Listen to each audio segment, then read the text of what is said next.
high desert of the great American Southwest. I bid you all good evening, good morning, good afternoon, wherever you may be around the world. Every single one of those time zones around the world covered by this program, Midnight in the Desert. I'm Art Bell. Now, it's going to be a fascinating evening. We have a professor here, all the way from Australia, and it's going to be all about artificial intelligence. Rules for our show?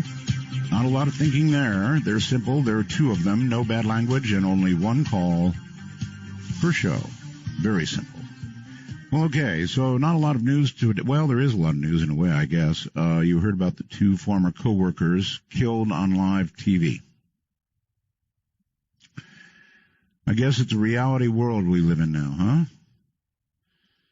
So this killer kills his former colleague, and colleagues, and then posts the video on social media. Only in this day and age, huh? He described himself as a human powder keg, was just waiting to go boom. Well, he went boom. Horrible day for two former co-workers at a TV station. I mean, just horrible. And the Dow Jones Industrial Average, finally, up 600 points on Wednesday, so everybody went, whew, looks like China may not, but wait. The guys who watched this say, no, not too quick. Nice 600 points, but there may be some very, very difficult days ahead. Not for us, though. We've got a fascinating night tonight. PriceHotter is a professor in the RSCS at the Australian National University in Canberra, Australia. He received his PhD and BSc in physics from the LMU in Munich and a habilitation MSc and BSc in informatics from the TU Munich. Since 2000, his research at IDSIA and now ANU is centered on the information theoretic foundations of inductive reasoning and reinforcement learning, which has resulted in over 100 publications and several awards. His book, Universal Artificial Intelligence, published in 2005, develops the first sound and complete theory of artificial intelligence. He also runs the Human Knowledge Compression Contest, offering winners a prize of, get this, 50,000 euros. 50,000 euros. And I guess we'll soon find out if that has yet been claimed. All the way across the world, we reach now to Professor Hutter in Australia. Professor, good afternoon there. Hello, Art. It's a pleasure to meet you and to be on your show. Well, it sure is good to have you. I have wanted to do a show on artificial intelligence now for a very, very long time. And obviously you're qualified. I could barely get through your bio. I extra sent you a short one. It is good. You're right. It's good and short, but some of it would require explanation, I think. Actually not, I guess. Reinforcement learning, inductive reasoning, and reinforcement learning. Interesting. All right, so I'm not sure where we begin, but at the beginning of what you've said here is where I'm going to start, and that is, how is, you were promised years ago, Professor, robots, and they would be doing our dishes and housework by now. They're not around. Kind of likewise with AI. We've been talking about it for so long now. How is it evolving? Yeah, it's indeed true that the talk about that AI will come is already very old. So, even before the advent of computers, people thought about intelligent machines. But then when the first computers came, it became more a reality, and some researchers promised, okay, it will take 5 or 10 years in the 1950s or 60s, and we will be there. And now we have the 21st century, and we are still not there. But there is progress, and if you see all the inventions we have made in the last 50 years, best chess players are now computers and not humans anymore. Then we have speech recognition, which works now pretty well. I mean, think about Siri. Not as well as we humans can do it, but well enough to be useful. We have self-driving cars now. So we have all kinds of things which came out of, decades-long research. So there's progress, but we don't have yet the generally intelligent machines on a human level. That's right. But just because we didn't succeed in the last 50 years doesn't mean that we could not succeed in the next 50 years, right? Some things take time. And given the progress, admittedly, in a sense, slow progress, also on a cosmological scale, it's a fast progress, we're on the right trajectory. All right. But you mentioned Siri. How advanced is Siri? So that's an interesting question. So the interesting thing is that many things we believed to be very hard to achieve in AI, so things we thought, acquire a lot of intelligence and therefore should be hard to solve, turned out to be rather easy. I don't want to oversimplify, but one of the first big successes was Deep Blue, the playing chess on a Grandmaster level. And I mean, chess was the Drosophila par excellence for intelligence. And so this problem has been solved already 20 years ago. On the other hand, simple things like speech recognition, right? Every child with 5 years of age or so can understand speech. Took much longer to solve or get algorithms which work reasonably well. And so your question was how complicated this algorithm is. It's hard to put a number on it, but so it turns out that the good old-fashioned approach to AI, where you design a system particularly to solve a certain problem, has limitations. I can come to the details later.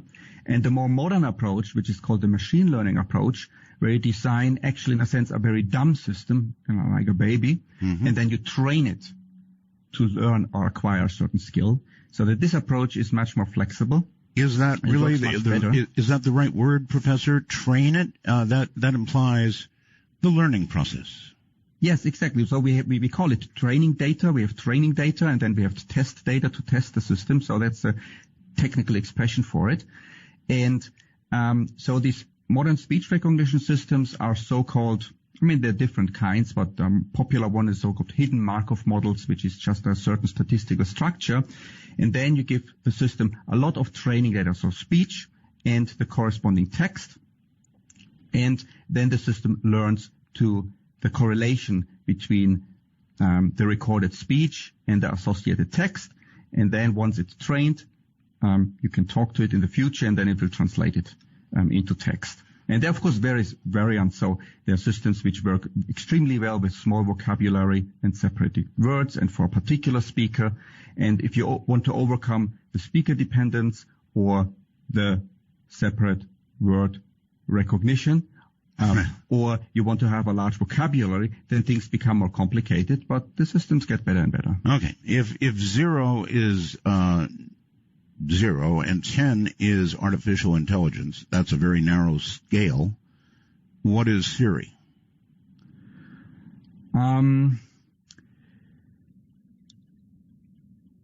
Scale of what? Well, I could give you a number, right, but give me a little bit more time, and I think we have the time. So it is important to distinguish between systems which solve a very particular narrow task. Right. So, for instance, playing chess well, understanding speech, maybe recognizing faces. Right. And more general systems which are able to do a wide variety of jobs, like, say, a household robot, right? He can walk around, put the dishes in the dishwater, cook or something, and maybe even drive a car and all these kinds of things. We wish, yes.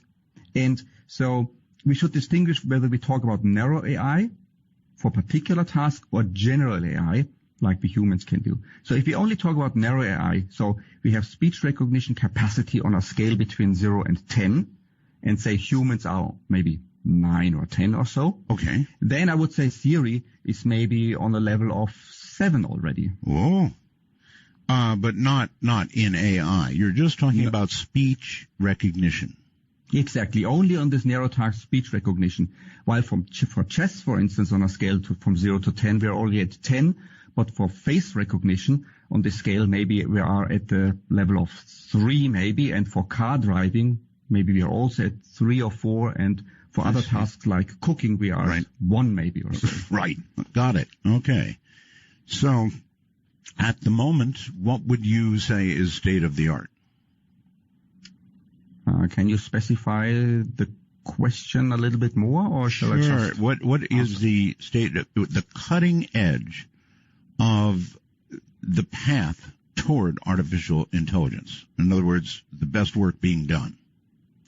Okay, so that requires a long answer. So I could talk about the various application domains where we have made significant progress, and I already mentioned a couple of them, like speech recognition, face recognition, chess, car driving, and so on. So then I could also talk about various approaches towards AI, and maybe I should concentrate first on that.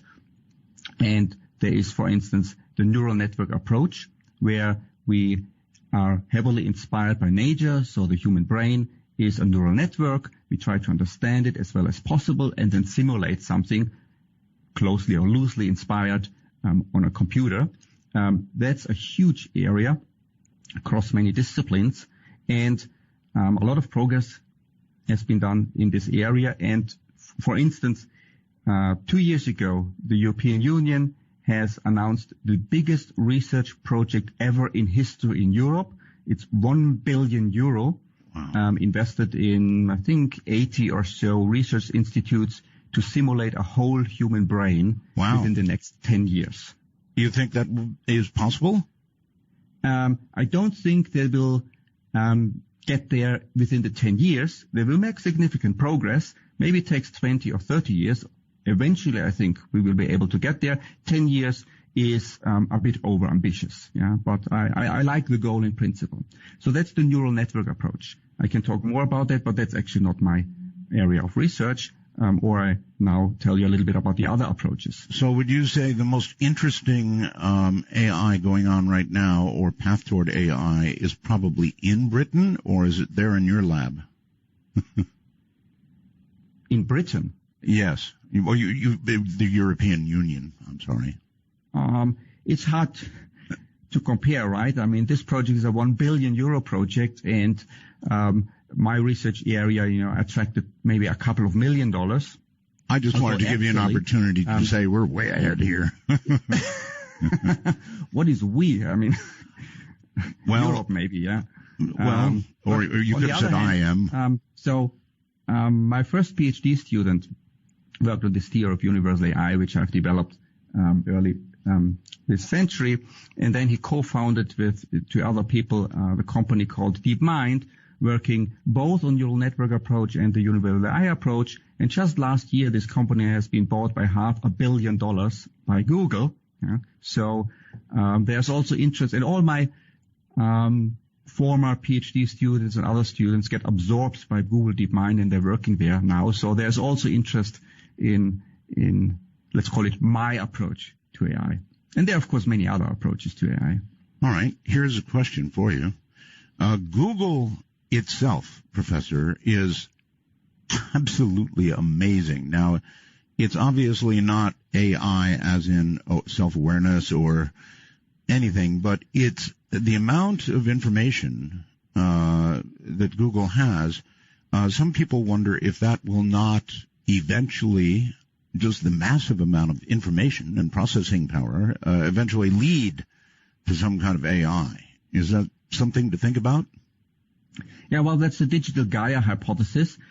We can separate it from Google. So take the internet, right? This is billions of interconnected computer. Oh, yes. Lots of services and virtual agents doing all kinds of jobs in the background autonomously. Of course, much of it is triggered by the user input. But even if all users would stop, lots of these processes would run around.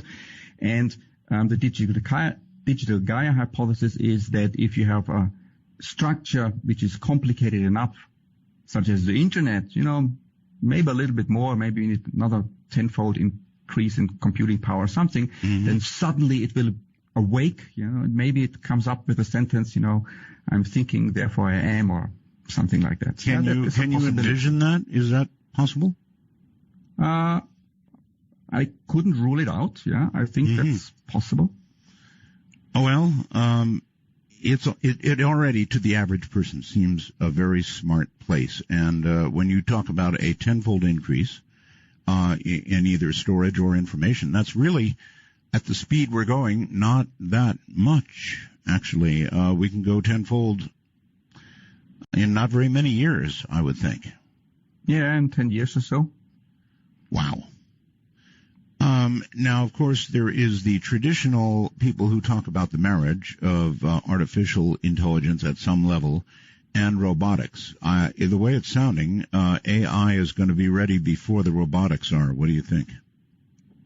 Yeah, I think so too. It seems to be very hard to produce very versatile robots with capacity similar to a human. And for many jobs, I mean, you need sort of hands, right? And well, there are robotic hands out there, but then you have the power problem and so on. But I think in any case, to a large degree, we can separate robotics from AI. I mean, many people confuse it. They ask me, what do you do? I say, I work in AI. Oh, you build robots. No, there's a big difference between the brain and the body. You bet. You can have physically dysfunctional people like Roger Penrose, Stephen Hawking, and be very smart, right? You don't need a body for that. Of course. And the same is with AI research. You can do a lot without thinking or doing robotics. And if you need an interface, you can have a virtual agent living in a virtual three-dimensional environment and test your systems.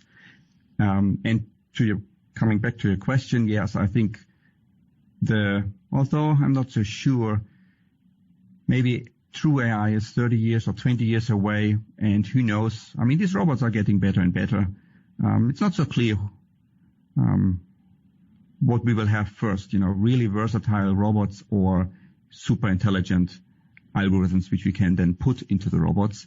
But in any case, I think for many applications, we don't need the robots, right? If you have an interface to your computer and you can talk to a virtual face and ask questions, and this system provides services, obviously can't cook then for you.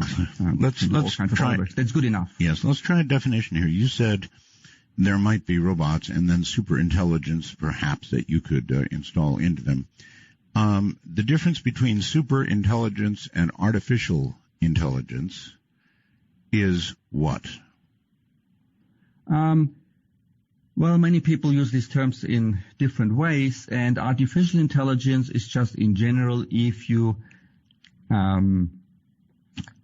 design an algorithm which does something which is traditionally regarded as an intelligent task, like driving a car, speech recognition, playing chess, and so on. And super intelligence is usually used if the system is smarter or does it better than a human. Often it is used only if the system has also the broad capacities like a human does. I mean, you could say, for instance, that Deep Blue is super intelligent in playing chess because it's better than any human. Sometimes a super intelligent machine is only called super intelligent if it has a broad range of capacities, not just playing chess, but driving car and so on. Right. But that, I suppose, although I suppose intelligence could be built into a car itself. It wouldn't need a body to drive as does a human. It could just simply be the car, and we're beginning to get cars that are capable of driving themselves. So exactly, and we have that, and it has just recently been legalized in California, self-driving cars. So this will have interesting consequences. So, for instance, assume, you can now, or in the next couple of years, you can buy these self-driving cars. They're much safer and, of course, more convenient. And you would think, okay, I don't know the numbers exactly, but I think there are 30,000 deaths per year in the United States for car accidents. And assume this number gets halved to 15,000. So you save 15,000 lives per year by having these self-driving cars. But what I would expect is that you will not get thanks that you have saved 15,000 lives. you will have 15,000 lawsuits why these self-driving cars have killed 15,000 people, and somehow we have to deal with it, right? Who is responsible then for these accidents? Well, certainly what we have now, Professor.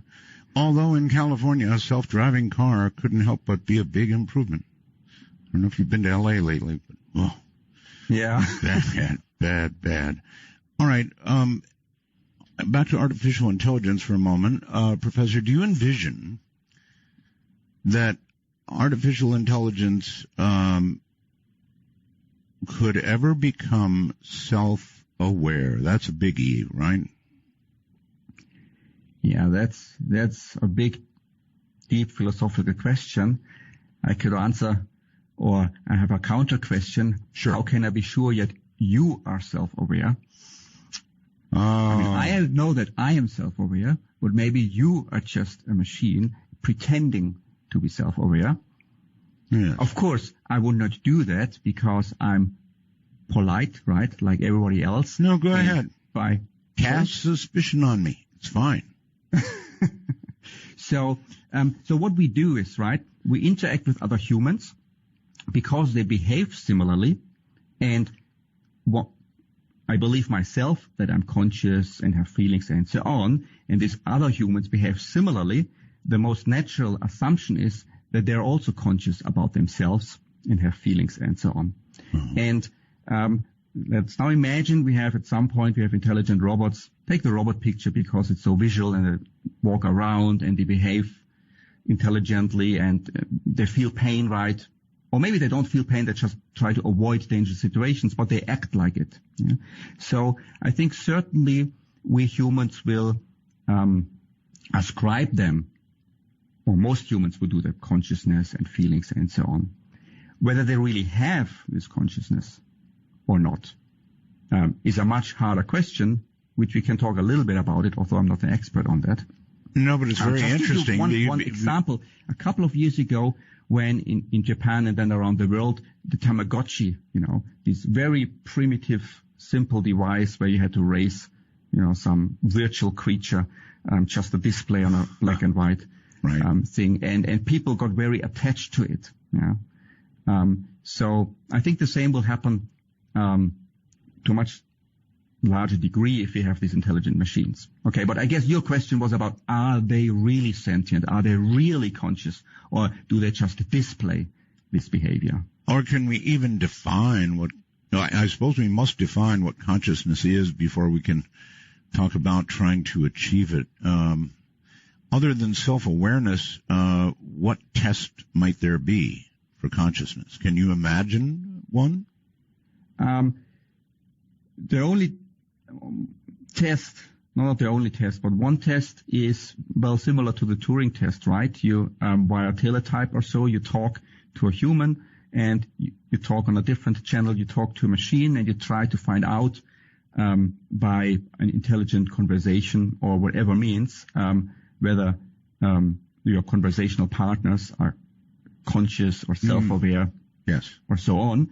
And if, you can, single out the machine with higher chance than 50% that it appears to be not conscious, then maybe it isn't. But if you can't distinguish it from your interaction, then this is, I think, a very good test for that the machine is conscious. There are also other means we could do. For instance, for humans, we could, and these experiments are done, measure the brain activity and then get self-reports from the test subject, what they feel and whether they feel conscious and what they have thought and so on. And that's called the neural correlate of consciousness, to relate conscious experience to activity patterns in neurons. So then you get a theory about which patterns in neurons create consciousness. And maybe this theory can be transferred also to robots if they are built in a similar way, say the neural network approach.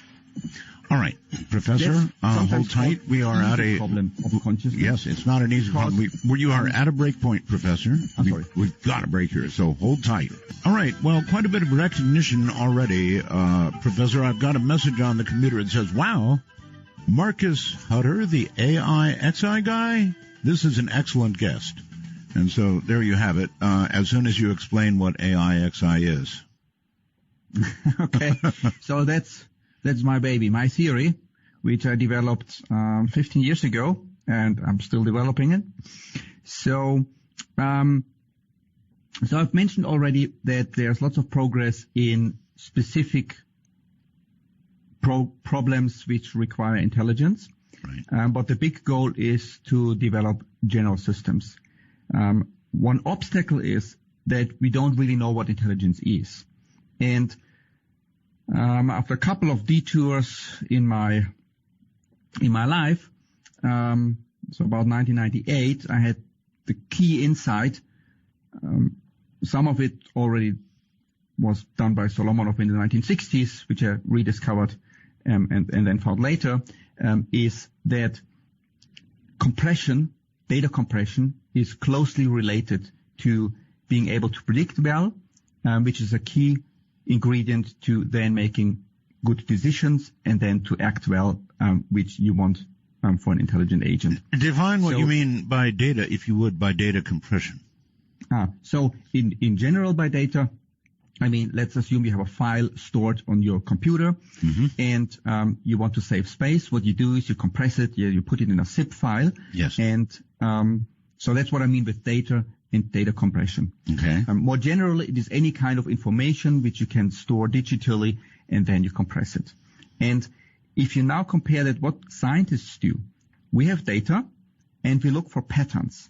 So what does it mean for looking for a pattern? So I assume I see a sequence which is 1 0 1 0 1 0 1 0. Right.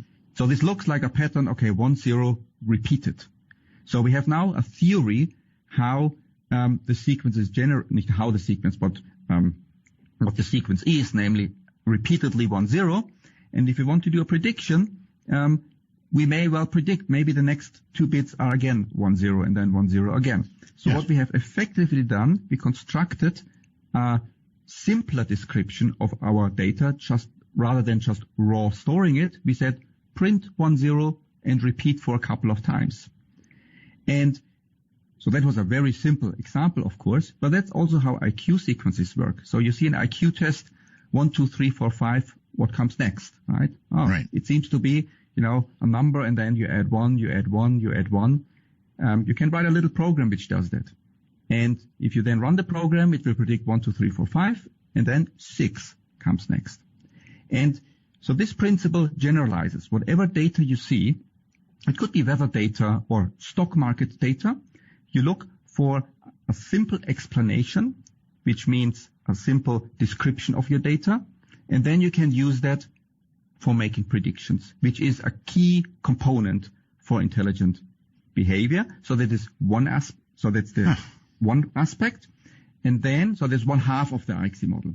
And the other half then does the following. Now we have a theory how to predict the future. Of course, not perfectly, right? We can make mistakes. And then you need a mechanism for using this for making decisions. And that's called sequential decision theory. That has been developed a long time ago. It's a solid theory which is out there. And what I've just done is combined this sequential decision theory with this universal scheme of making predictions. And the theory I coined IXI. And this is a mathematical theory which you can then theoretically analyze. And what you can prove in a certain sense that this is the most intelligent agent possible. All right, let's take the stock market as an example of something that you might want to predict. You can certainly predict trends. You can record, compress history and look at it over long periods of time, and I suppose be somewhat successful. But then there are so many variables that begin to come along, like the bubbles that we create around the world, whether it's in China or the U.S., our housing bubble here, and I guess there is there. And then, of course, you've got the even more complex aspect of human emotion tied up. And so it gets very complex, does it not, trying to predict? Yes, this is a very complicated problem to predict the future, indeed. If we could do it well, we could all become rich, right? And the theorems and the algorithm doesn't say it will be an excellent predictor in all circumstances, but what you can show is, let's assume you have some data, weather data, stock market data, and there is some unknown algorithm which could do reasonably well or to a certain degree on this data. Then this meta algorithm, which is called Solomonov induction, will do as well. And we already know Solomonov induction. So what that means is you can have data from any source, and Solomonov induction will work as well as any other conceivable algorithm. If there is, of course, no way to predict the future, if you have random noise or maybe you have really the efficient market hypothesis and nobody can predict the future, then Solomonov induction will fail too. The statement is that if something works well, Solomonov induction works at least as well. So we can always use this, and nothing else can work better. All right, there's two things that I don't understand. You've got to understand you're talking to a layman here. I understand the concept of data compression, for example, but I do not understand why data compression makes prediction and or even intelligence more possible than otherwise. It saves space, yes, but what does it do? And I understand that you've got a competition about this, and we'll talk about that, but I've got to understand it first. What is it about compression that gets us going faster toward intelligence or prediction? It's not going faster there, but it's a necessity. So there's something called a very old principle, which is called Occam's razor principle. And Albert Einstein also paraphrased it and said we should do everything as simple as possible, but no simpler. So many scientists have paraphrased this principle. And what it says is the following. So if we have data and we want to understand it, we come up with theories.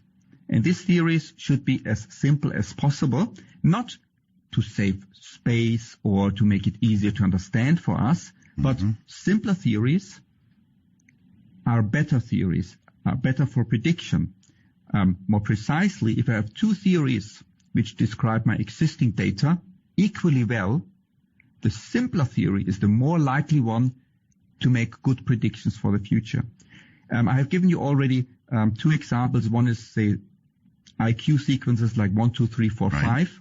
I could give you a crazy model, right, which predicts that the next number is 17. 1, 2, 3, 4, 5, 17. Right. But nobody would predict that in an IQ sequence, and normally 17 doesn't come up. 6 is the next number because it's much simpler. You just add 1 to the number. It's a very simple explanation.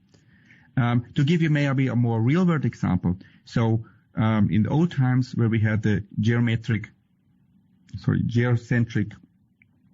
world model or model of our solar system, the sun rotated around Earth and the other planets, and initially it was fine, but then with more precise observations, one realized, these are not really circles, these are distorted circles, and then we have the epicycles, and the model became more and more complicated.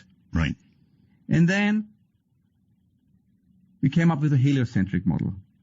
If you put the sun in the middle and we allow for ellipses, then everything is easy. All planets are just ellipses around the sun. It's a much easier explanation of our observations compared to the geocentric model. And indeed, this simpler model also then makes much better predictions. Like you could predict, the further planets out there based on distortions of the ellipses. Okay. I'm still not understanding the aspect of compression. And maybe you just explained it to me and it went right past me. Okay, I understand. I do it try once more. Okay. So, you see, and sorry, I have to give a very simple example, otherwise it will take hours. So I give you the sequence, or your data is 1, 2, 3, 4, 5, 6, 7, 8, 9, 10, 11, say up to 1,000. Okay. Okay. So this is the data on a piece of paper. Okay. And now you know it, I don't know it. And now you try to tell me what is on your piece of paper.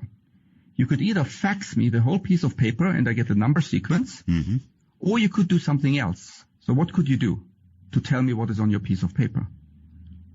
I guess I could, well, let me think. What could I do? I could, I'm trying to think of how I can compress it. So yeah, perhaps impress you. I guess I could put it in an, I don't know, Professor. I could.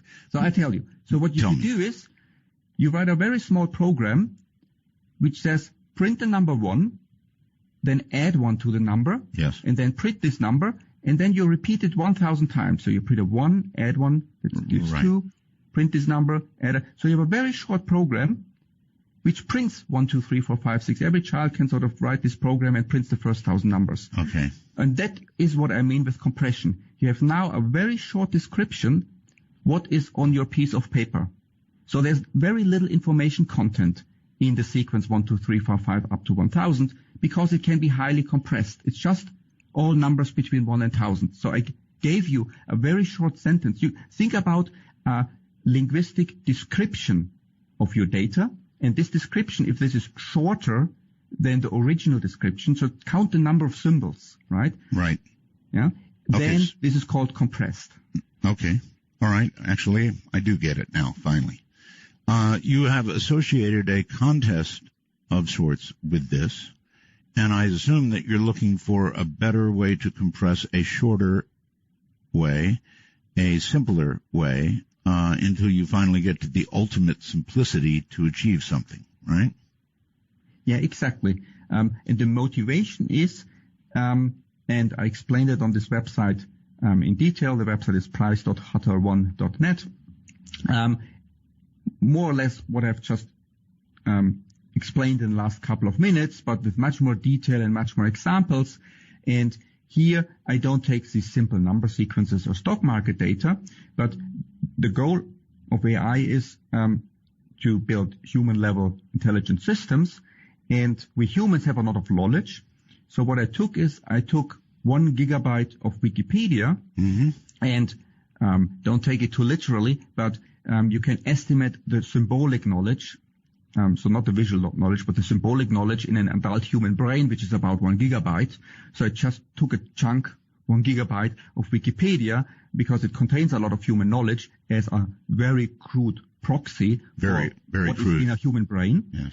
And now if you sort of understand or believe the relation between compression and prediction and intelligence, this means that the better we are able to compress this 1 gigabyte, the more we have understood how to build intelligent systems. And the contest is about beating the existing data compressors.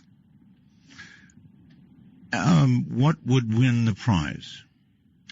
So if you beat the existing record, at the moment we are at 16 megabyte. If you beat the existing record by 1%, you get 1% of the price, which is 50,000 euro. If you beat it by 10%, so your compressed file size is 10% shorter, you get 10% of the 50,000 euro, and so on. Wow. And I take it nobody has yet collected. No, that's not true. So there have been several entries, and there was one Russian guy who won 3 times in a row over a couple of years, each time 3% of the price. And so there was progress, so about 10% or so we could improve over the state of the art until since we started the contest in 2006. And now it has stalled a little bit. It seems to be very hard to beat this Russian guy. All right. You mentioned earlier a little Japanese model that people actually became emotionally attached to. When you get the opportunity, there is a British television series called Humans about very, very, very human-like artificially intelligent beings.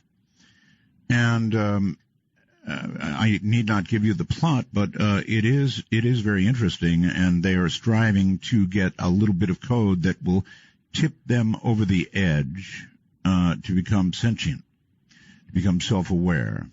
Okay. And at any rate, what happens is these AI robots are in people's homes as helpers, just as we always imagined it might be, doing the dishes, bringing you a drink, letting you sit on the couch, I guess, and rot away, doing everything for you. But the people became extremely attached to their AI companions, to the degree that at some point, now this is just television, of course, but at some point, some of them disregarded their partners otherwise for their AI companion.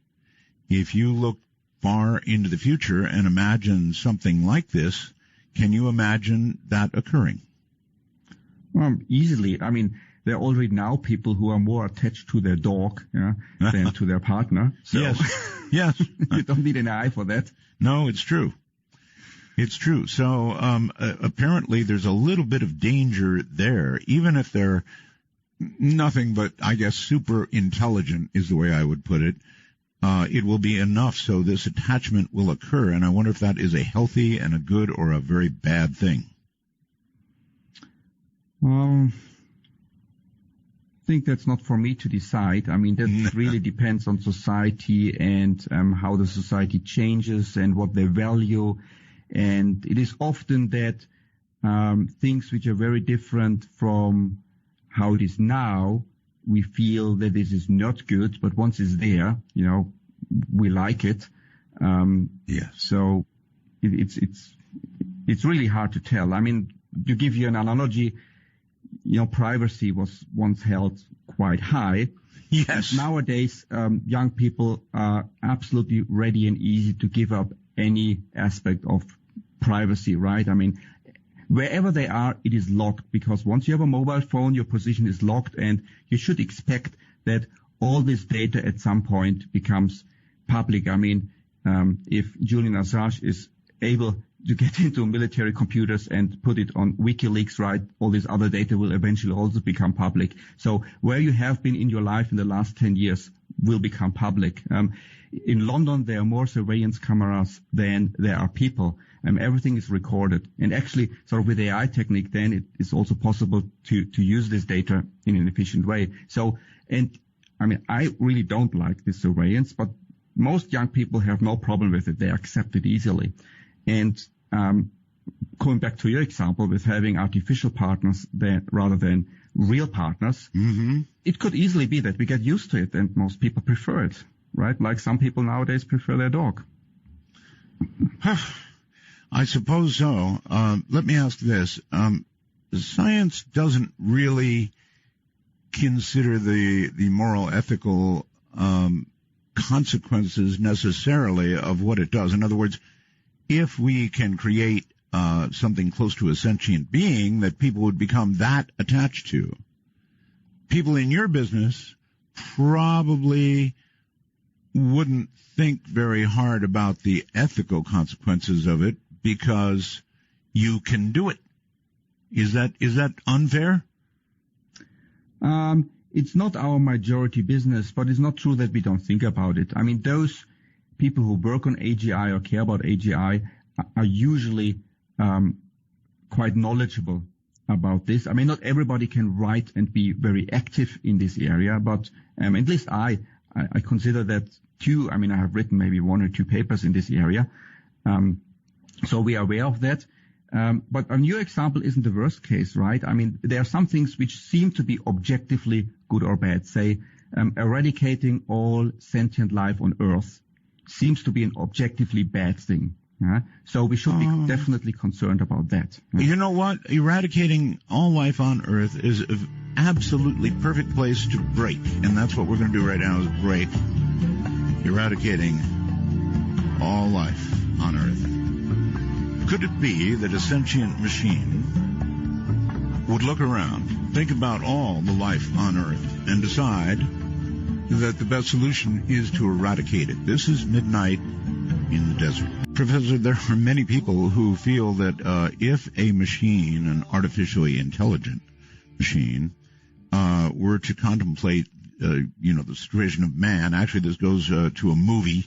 It's always easier for people to relate to movies. Transcendence is perhaps one example that any machine would look at and predict the consequences of what man is now doing on Earth, and perhaps decide to eradicate us, which frankly might not be a completely irrational decision, and that's of some concern to people. What do you think? Yes, definitely. This is a possibility, but there are also more benign outcomes. I mean, just because the majority of science fiction end up being with humans being eradicated or marginalized, doesn't mean that this is also the most likely outcome in reality. But it's a definite possibility which we have to consider carefully. But it's also possible to have good outcomes naturally. So, for instance, to give you one analogy, I mean, we humans dominate the planet Earth in a certain sense, yeah.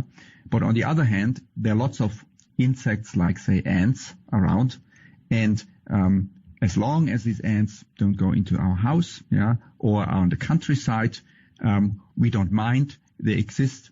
We just coexist. We don't go out and eradicate them because mostly we don't care about these ants. And this might be a possibility with superintelligences, right? They develop completely different goals and habits, and they don't care about us, whether we exist or not. And it could well be that we just coexist. Maybe they go into space. They don't care about living on Earth anymore or something.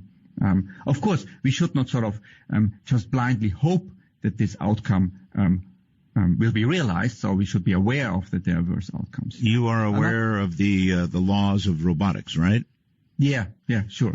Okay, so can we take something like the laws of robotics and apply them to AI, or once you achieve AI and sentience, you might not be able to dictate anything at all in the long term. How do you feel about that? So, I mean, as you know, with the Asimov's law of robotics, I mean, most of his short stories are centered around these laws. And then, although the robot literally respects these laws, things still break down. And that is indeed a real problem. And there's research going on in this direction. Actually, also, for instance, at Google DeepMind. I mean, so they're well aware of this problem. So they have a safety team considering future of AI safety. And they're considering these questions. How could we build provably benign or friendly AI? I'm personally not too convinced that this approach will succeed. Right. But it is definitely an approach which should be considered because, maybe it will work. Yeah. Another approach is this reinforcement learning approach, which you mentioned at the beginning, where you raise your intelligent robots. I mean, like a baby, it's blank slate at the beginning, and then it interacts with humans. It gets a reward signal, a positive one for good behavior. You punish it, like the carrot and the stick, for bad behavior. Yes. And then, with some luck, and again, it's hard to prove that this will work out, but there is a chance because the system grew up in a human environment that it then will value human life and will not, as soon as it has surpassed human intelligence, will suddenly decide to kill us all. Well, there is. I mean, it's like with children, right? You raise your child, and it usually, your children don't suddenly kill you in order to inherit all your money, even if they could get away with it. Not generally. Because they have developed some attachment to the parents. Hopefully. Yes, well, you mentioned a dog and, positive reinforcement and negative reaction in order to slowly teach. But, every now and then you still get a bite. That's, you still get bitten is what I'm saying. And so while you might attempt to to guide with positive reinforcement, AI in a certain direction, might even seem that you're succeeding, there could easily come a point at which it would decide to bite. Yeah, that can well be. Yeah, and we have to be aware of that and try to avoid that. As like with nuclear energy, right? We can use it for good, yeah, or we can use it to destroy ourselves.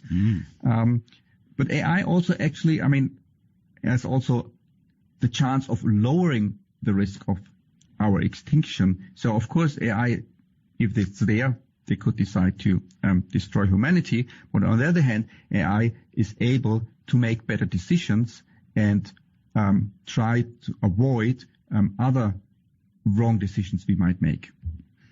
So in sum, it is not clear whether in the long run actually AI helps us to lower the risk of self-extinction or increases it. So for instance, we could use AI for better governance, right?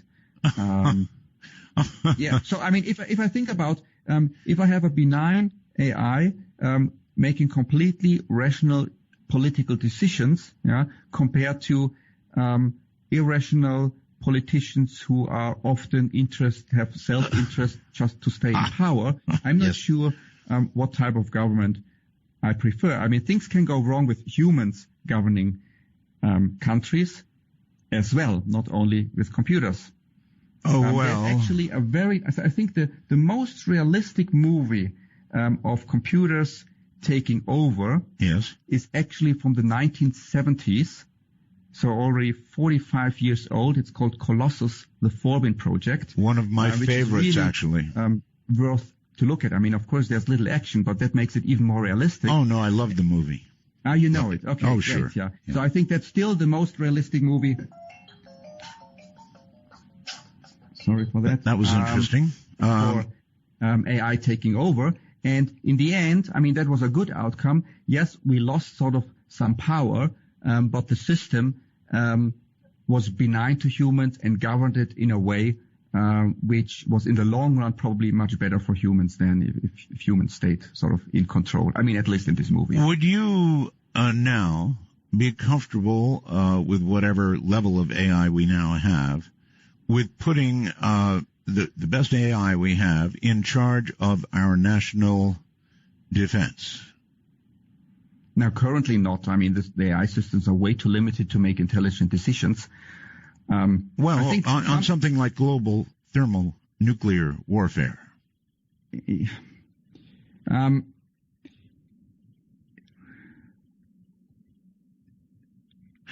only smart decision is not to start. Well, yeah, of course, that's right. The algorithm is super simple, right? Don't press the button, yeah? Yes.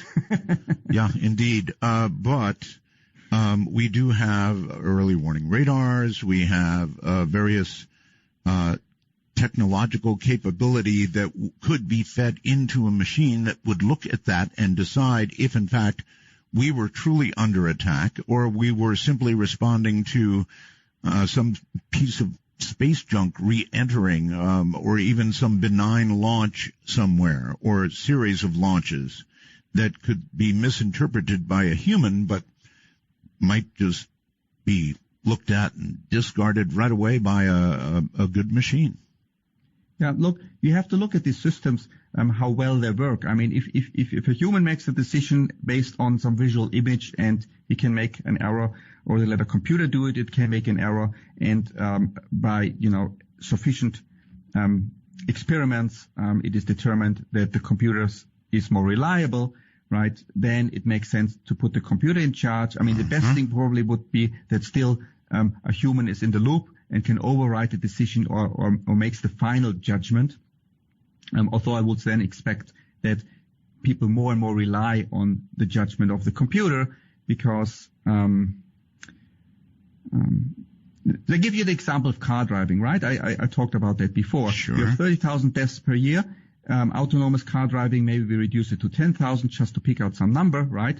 And if that's the case, although now we have sort of machines killing 10,000 people per year, it's the rational thing to do. It's still better than humans killing 30,000 people per year in car accidents, right? Sure. Well, all right. always have to consider the long-term danger, right? I mean, sort of like with nuclear power plants, right?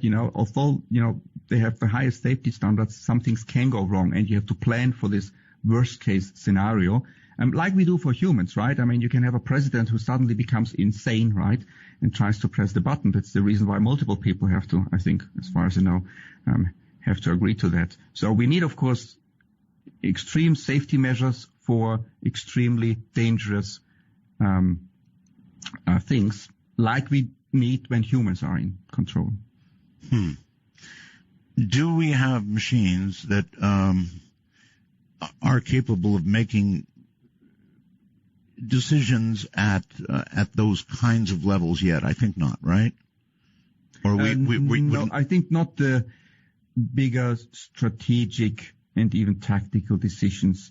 So it's more on a very low scale, interpreting images, whether this is a missile or, just a fly or something, and then classifying it.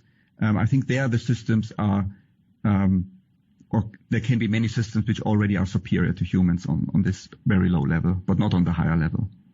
Or to give you another example, if you want to go away from the military, so one of the early successes in AI were expert systems, and interestingly, the areas of most success were medicine and law. I'm joking because these are rather simple areas, right? You have a lot of knowledge, but the inference you do is in a sense rather simple. So if this and this precondition holds, then you have this disease, or then you can conclude this and this in the law. And so I could imagine, that maybe the next job which is lost to computers is lawyers, because, you need a lot of knowledge, which is easy for computers, and then following the rules is sort of also easy, and then picking the right ones, or the ones which favor your outcome is maybe also not so hard. And then you have the lawyer, and they have the opposing lawyer, and that can be maybe automated. The judge, in judging then all this information, that is probably the last thing which can be automated. Well, would you imagine an attorney, an automated attorney that is making a case, and of course has available to it all the case law in the world? I could easily imagine that, and to be superior than any human lawyer. But not the judge. Not the judge. Not for a much longer time. But many times, Professor, cases are won or lost, I'll say won in this case, on emotional pleas made to juries that the silicon lawyer you're describing wouldn't be able to make. I'm not so sure whether it could not make it. Really? He had a very difficult childhood. He was whipped by his dad when he was 5 years old. So it's no wonder he did what he did, right? Yeah, but this is, I think the relation between certain behaviors and certain histories and emotional, say, significance or strength could be learned by a machine learning system and then exploited once you tell the system, that a jury is much more sensitive to the emotional part than to the factual part or so.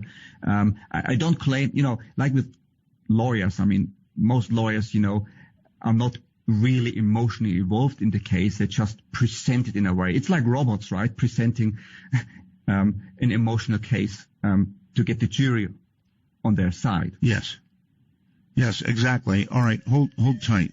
Professor, I get messages as I do the program. Here is one for you from Tammy in Texas, who says, Art, would you please ask Dr. Hutter what he thinks about Stephen Hawking's prediction that AI will be the end of humankind? How would this occur?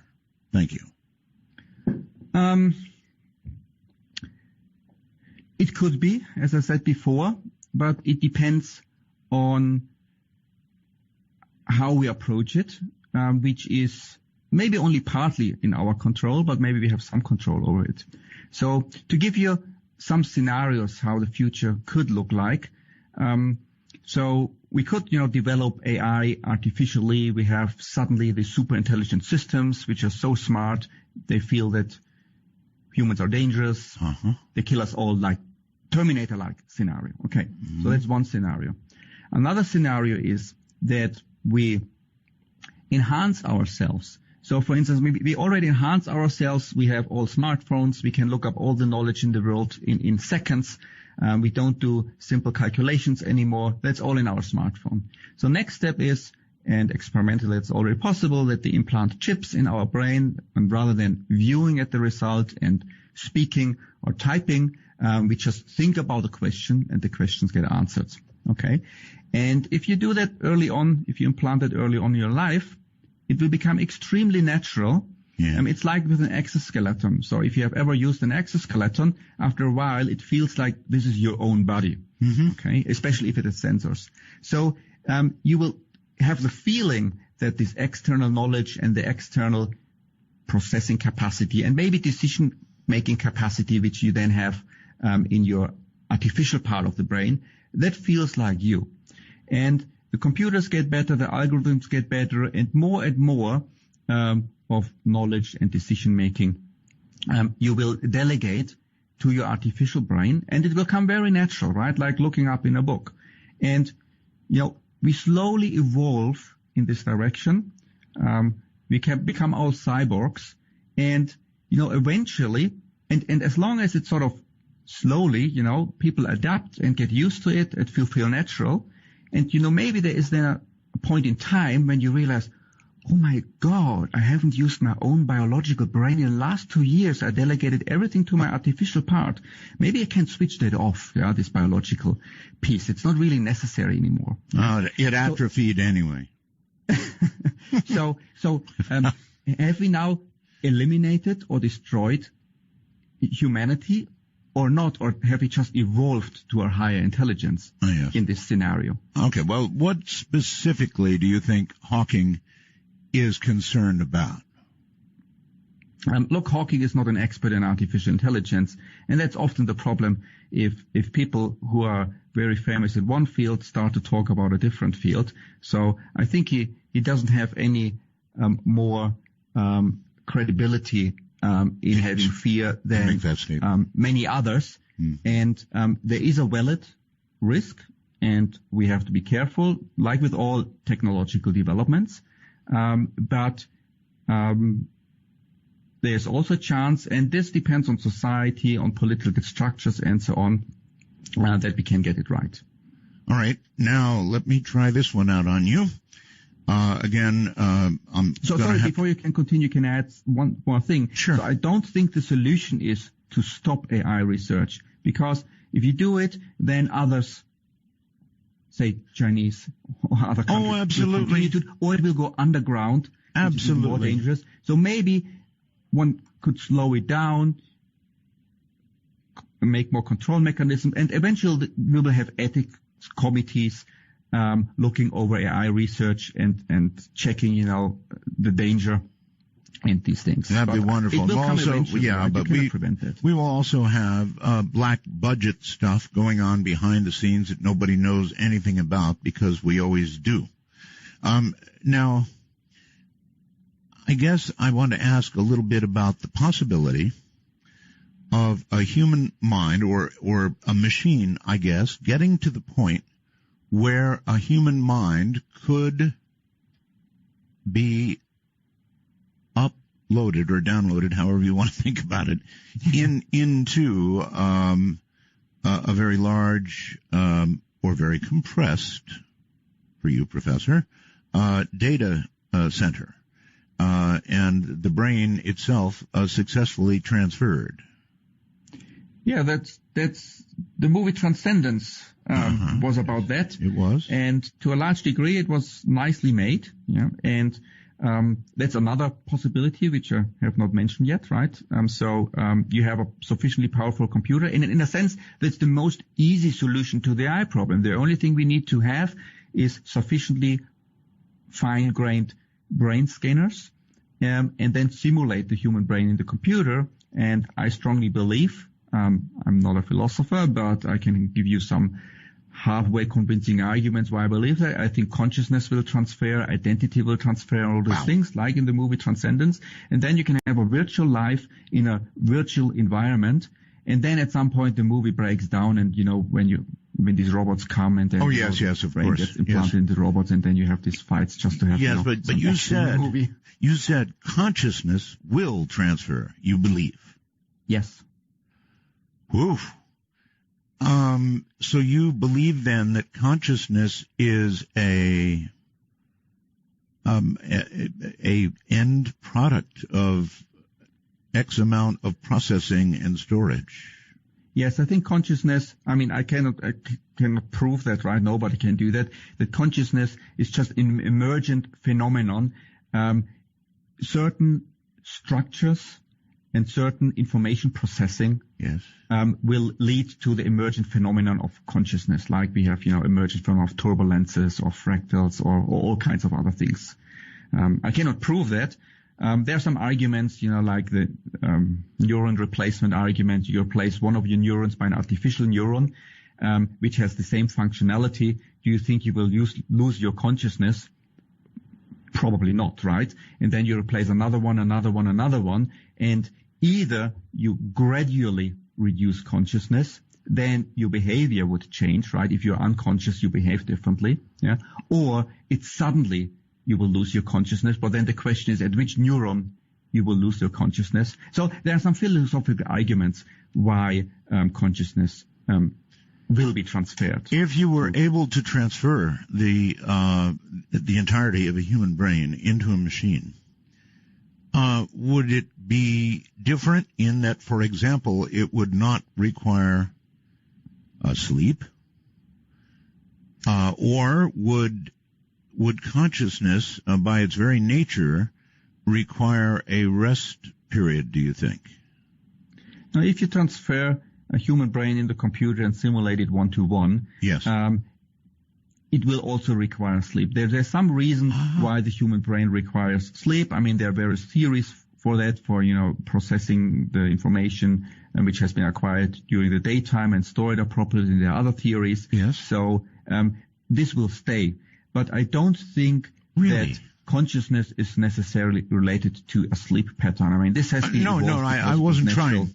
I'm sorry. I was not really trying to relate. Just ask if sleep would still be required, and you're saying yes, which is very interesting because all of that data is now in a machine that can run, assuming it's powered up properly, 24 hours a day. But you think there would be apparently some sort of deterioration without sleep. Yeah, look, the brain does something during our sleep. It's not switched off, right?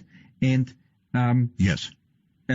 So it processes the information stored in the brain and does something with it. We don't know exactly what, and it seems that this period is necessary to stay sane. Okay, what does it mean to stay sane? That means that the pattern, the future neural firing pattern in your brain is such that you can function well. And if you just transfer the brain to the computer, nothing will change that, right?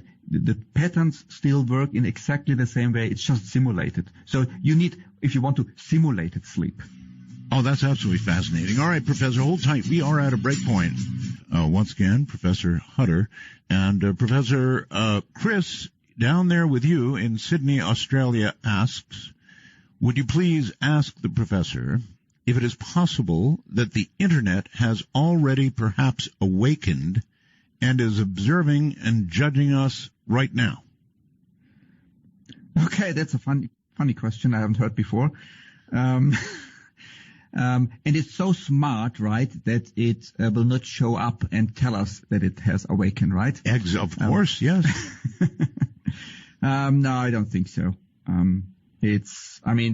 We understand the processes quite well which are running around, and I don't think there's anything even remotely there which could be regarded as intelligent on a human level. That we know of. Science is frequently surprised, no? Yeah, but it's not that we don't know what is behind the moon, or that you look at submicroscopic particles. We have designed the internet. There are IT experts who know pretty well which processes are running there. I mean, not each individual process, but, on average, packets which are running around. And at least I have no evidence that there's some super intelligence already in the internet, which is hiding from us and not telling us that it is super intelligent. It's like, so what's the best proof that super intelligent aliens exist is that they have not contacted us. There is that. All right, Professor, you've already suggested that one day it will be possible to pull the information from a human brain and transfer it to a machine, and you feel that the consciousness, the person's consciousness and awareness would transfer to a machine just fine. It would happen. So then there becomes another question, and that would be that perhaps whoever it is transferred into the machine doesn't like it there and would want, let's say, another body. So what can go up can go down, what can be transferred into the machine, presumably then could be transferred out of the machine and into another, I don't want to say blank human brain, but one that's prepared properly. I mean, in principle, technologically, in the future, I don't see why it would be impossible. It feels that this is maybe more complicated. Scanning something is often easier than producing it. So we would have to, that's true. Maybe take an existing brain, which is dead for whatever reason, but still, can be revived and then restructure the whole brain. So yeah, it seems possible. I mean, another possibility is why put it back into a human body, if robotics has advanced and we have, good, robot bodies. So why not download it, into a robot, right? And then you have a robot body, a real one. Well, if you had an intellect, for example, like Hawking, and nobody is around forever, and there is an opportunity to store his intellect as well as his person, you've mentioned, in a machine, do you think that ultimately somebody like Hawking would be satisfied in that machine? It's an interesting question, actually. Oh, I mean, I don't know Hawking personally, but I would bet that he would be very happy to have a robot body. I mean, that's definitely better what he has now. No, I didn't say anything. He would even prefer that to a new human body. Professor, I did not say anything about a robot body. I am going to assume that eventually we're going to get a machine or a computer, whatever, that will be able to store the contents of a human brain. And I'm sure we'll get there before we'll get to the robot body. I could be wrong, but could he, I guess, subsist or even thrive at a pure intellectual level? Yeah, in my opinion, absolutely. I mean, what you of course need, it's a brain in a wet or a virtual brain in a wet is not enough. You need to interface it then with some virtual world. But these virtual realities already exist. I mean, most popular are the 3D shooting games. True. So they look fantastic, these worlds, right? I mean, they're not perfect, right? But you need, of course, if you have a virtual brain, you need a virtual body and a virtual environment to interact with. Otherwise, probably a normal person would go mad. Well, that was a very important question, that part about going mad. Or could it be that somebody who is so intellectual would find it nevertheless satisfying to be able to continue that intellectual process, even though bound inside of electronics? Yeah, you are bound inside electronics, but you need to interact somehow with something, right? I mean, if you shut out all input and output from Stephen Hawking, absolutely. Probably he wouldn't. I mean, there are experiments, right? You put prisoners or other people in a black hole with no interaction, and people get quickly quite crazy. Yeah? Right. So you need the brain needs stimulus. but this stimulus can be virtual too, right? So you have just a virtual world created electronically inside the computer, and you interface this virtual brain with this virtual world. I can easily believe that many people would be quite happy in these worlds. Well, I mean, there are some people who play these games like Second Life and others for many, many days per day, and probably if you ask them if you could do that 24 hours, would you be happy with it? And they probably or possibly say yes. They very well might. You wrote that life may become a disposable thing once it can be copied. What do you mean? Yeah, so, I mean, once you have the possibility to move a brain, right, yes. from one place to another, it is usually then easy to copy it, like with software, right? I write software once, you copy it. So, and there are interesting philosophical and psychological questions. So, what if my real body stays alive and then I have also a scanned virtual one? Right. So, who is me? I think these philosophical problems can also be solved. I mean, you cannot have definite answers, but the most plausible result is that the physical me will believe it's me as well as the virtual me. And now I make 10 copies. And each of the copy thinks it's me. It's fine. It sounds crazy, and there will be lots of consequences, and one is with the disposable life, which I will come to in a second. But it's all, you can get used to it, right? And once that comes, I think we will get used to it. So now assume you have a virtual life, and you can make copies of yourself as you want. And tomorrow I want to do some fun activity, say some bungee jumping, and I jump down and the rope breaks and I die. Oh, not really a problem, right? I have my backup copy at home. I just reactivate the backup copy.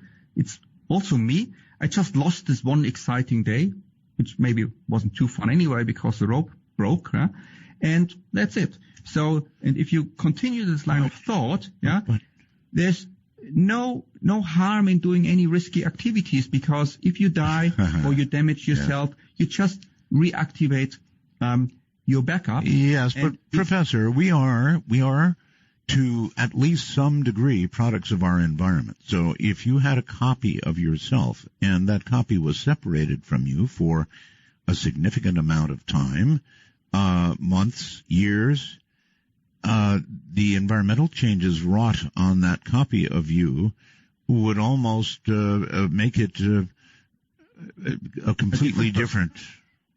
Yes, right? I agree. So if you wait too long or long enough, the paths will diverge, and these will become different persons, and you would care about your own life more than this copy, because this is a different person. That's why I said you should make at least daily backup.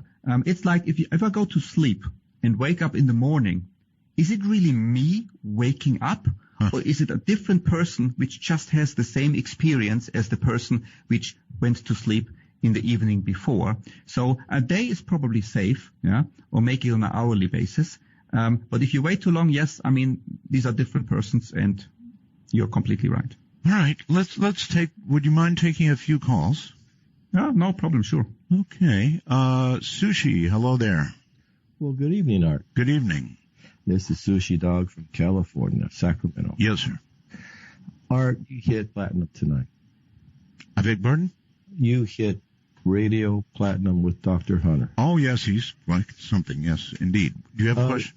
Yes, Dr. Hunter. I went back home to Japan not too long ago. And one of the crazes are a virtual reality baby on an iPhone. And this is for young girls who have to take care of this virtual baby. And what it does is it gives them some responsibilities, and it teaches them how much responsibility is to take care of a baby through crying, feeding, changing diapers, etc., etc.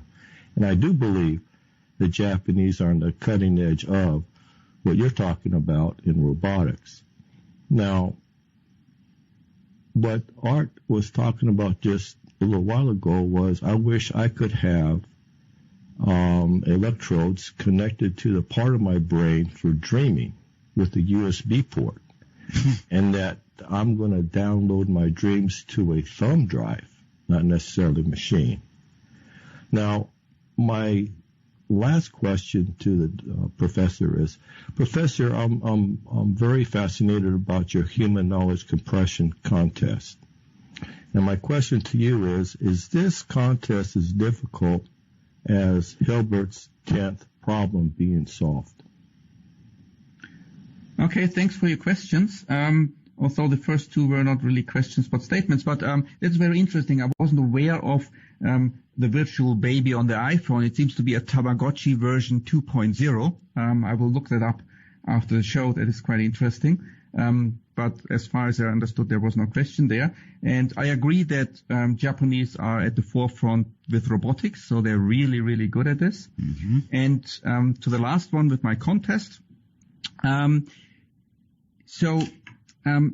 it asks you to compress better than the current record, which is up to a limit possible, and it's a decidable problem.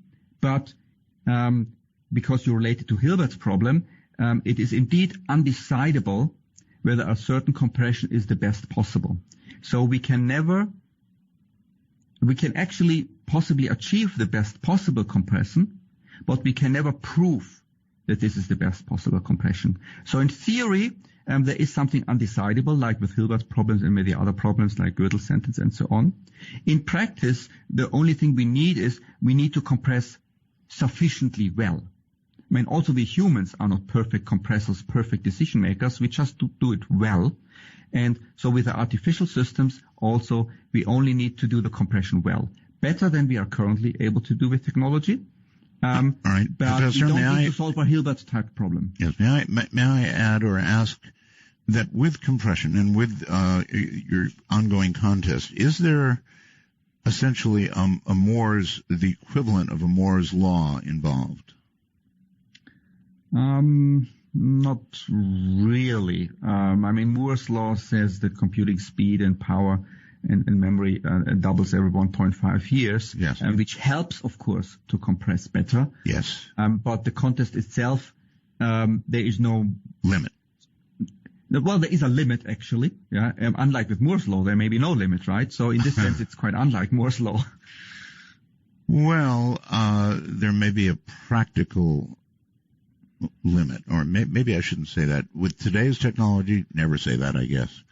All right, let's go to the phones. And hello there. You are on the air from Ontario, I believe. Yes, Ray from Ontario, Canada. Yes, sir. My question to the doctor is, what makes him think that they're going to achieve artificial intelligence on a digital platform?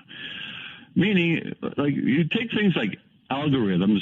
All algorithms is stored statistics. There are things that computers can do right now and they can't do from the day they started. Okay, they go by zeros, ones, on, off, open, closed. A computer can say yes or no, but a computer cannot say maybe. Now, going there, I don't think you're going to be finding artificial intelligence on the digital platform. I think you have to combine analog with the light spectrum. There's a bit to it, and I think that's where the answer is. And that's my question. Okay, so that's a good question, whether sort of digital computers are enough to create AIs. And you just propose that you need some analog mechanism. But and your argument was that computers can only deal with yes and no's and zeros and ones. But if you look at the human brain, right, I mean, the level at which we would look at it or believe to need to look at it is the neurons. And they have digital fire patterns, right? I mean, they get the input, the synapses, and then they have a firing pattern. So that's pretty much digital. It's even sort of electrical currents. Okay, so maybe you want to argue, okay, that's not the right level in the brain. There's another analog level, like the chemistry or so, which is important. You could do that too, but then you go down a level further and look at the atoms. I mean, quantum mechanics is digital. So all of physics, or even if you don't argue it's digital, most physical theories, are actually all established physical theories, can be simulated in a computer. So they are digital in the sense. And if they deal with real numbers, you can approximate them to an arbitrary position with a digital computer. Look, we can multiply real numbers with a digital computer, although it's not designed for it. So there is actually strong evidence that everything which is in the universe can be simulated on a digital computer. We haven't come across anything which can't. Yeah? We haven't done that for the brain yet. And maybe the brain is really different from all other matter in the universe. But where is the argument? So where you need some plausible argument, why should the brain be different from all other pieces of matter in the universe? Most plausibly, it is not different, right? Yes, I agree. Most plausible is not, because there's no experiment, no motivation. I mean, there's the concept of consciousness. You could argue, I mean, some people do that, or maybe humans have a soul and the brain has consciousness, and this is something very non-physical and this cannot be copied into a digital computer. But there's no real support for this hypothesis from all of science. Well, Professor, you brought up the word, not me. Soul. Which word? Soul. That soul word. That soul word. So you dismiss the concept of a soul as understood in the popular world. Yeah, I'm not sure what the soul actually is. I mean, it usually has a religious connotation.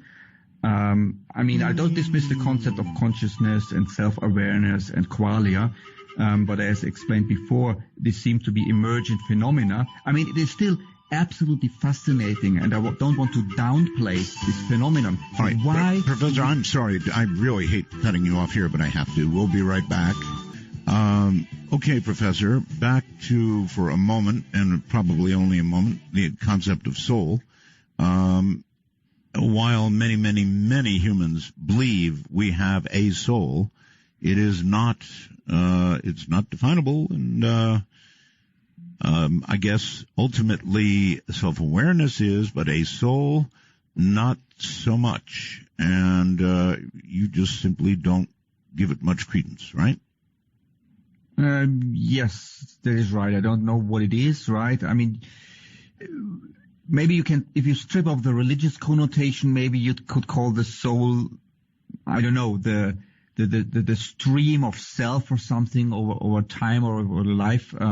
So it seems to have no scientific credence. Okay. Here's a question for you.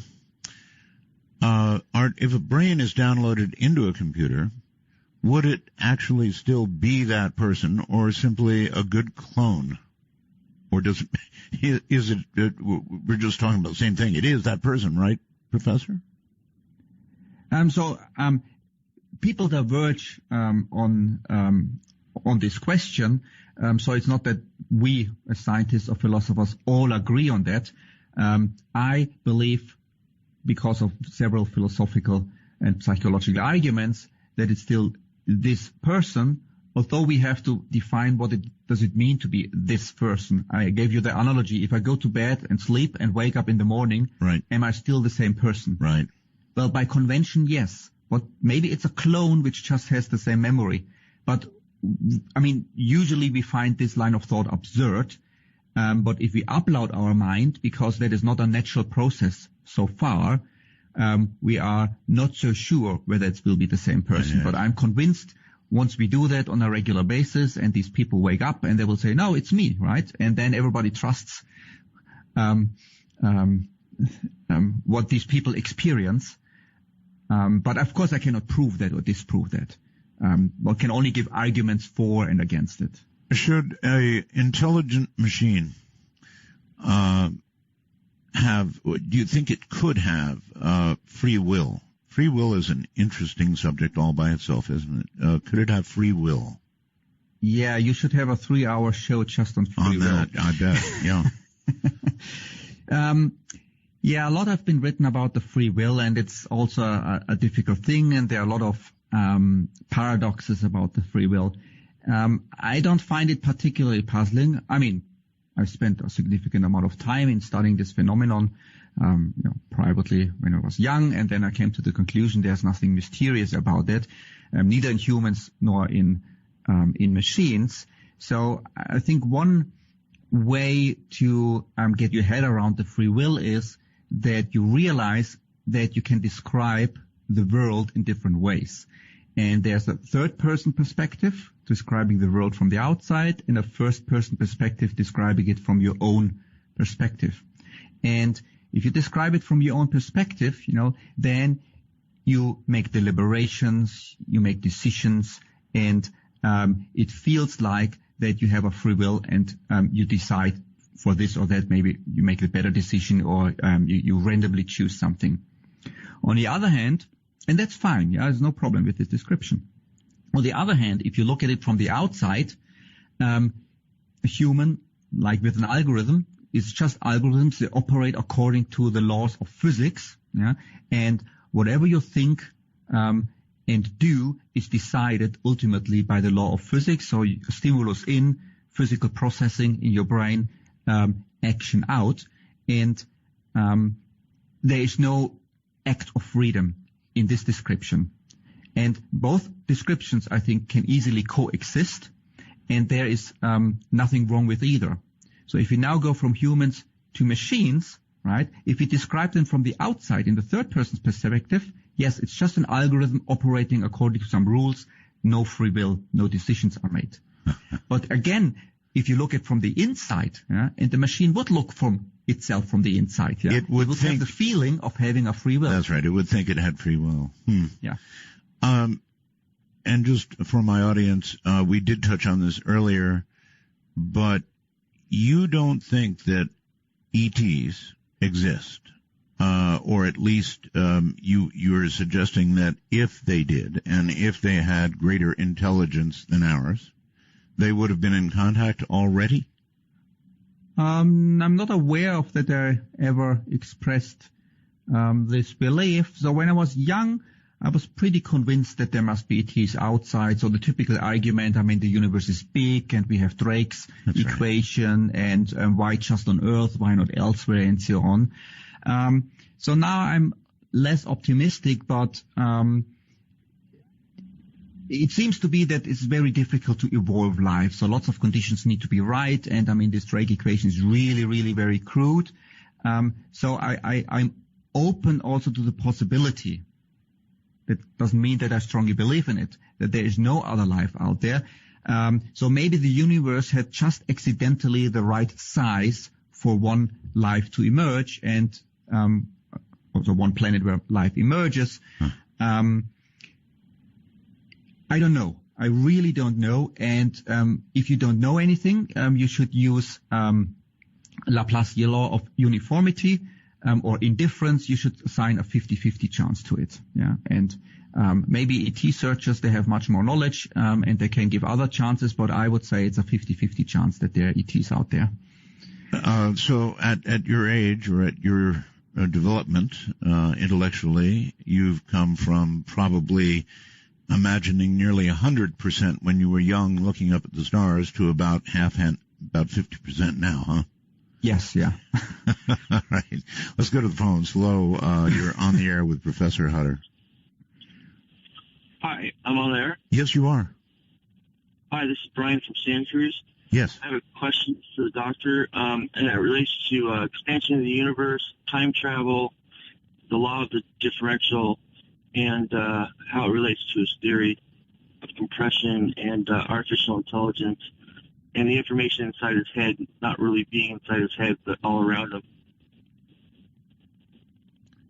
Okay, so your question is the information not really in his head but all around him? Is that what your question is? It basically comes down to the universal computer versus these Newtonian computers that we're using right now. And so, have you worked with a universal computer? Is that possible yet? And does entanglement fit into your theory as it relates to time travel and expansion of the universe? Okay. I must admit I don't see any connection between the expansion of the universe, time travel, and artificial intelligence. This seems to be quite separate phenomena.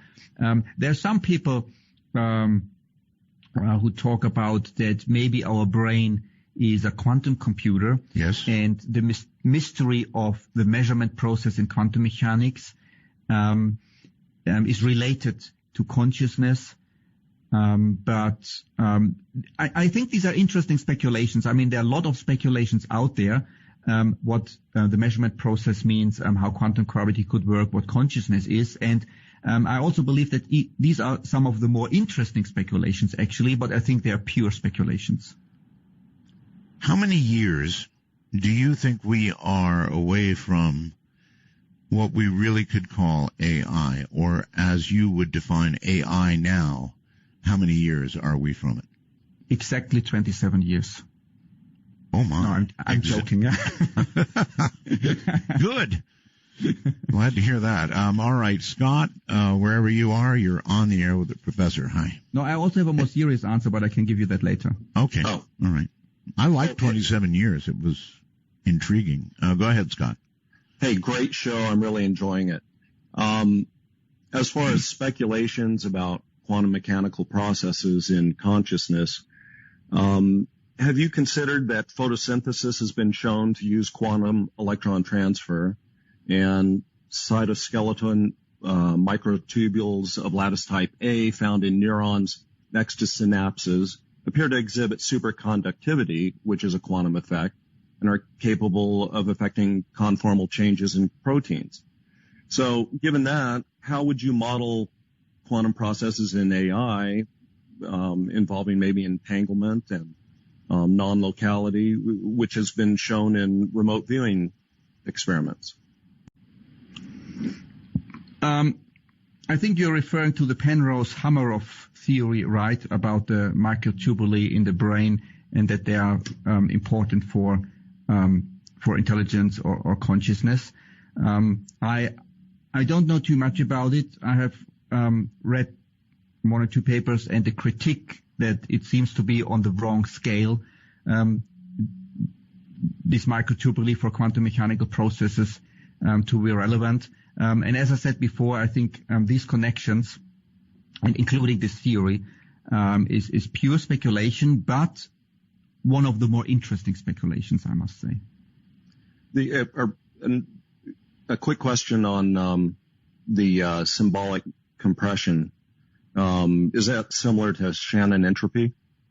Yes, yeah. So Shannon actually, in the 1940s, estimated how well humans can compress text. So what he did is he presented humans a piece of text and cut it up somewhere in the middle of the word, and then asked to predict the next letter, or sometimes the next word, and then you can have a probability distribution and estimate from the predictive power the amount humans can compress text.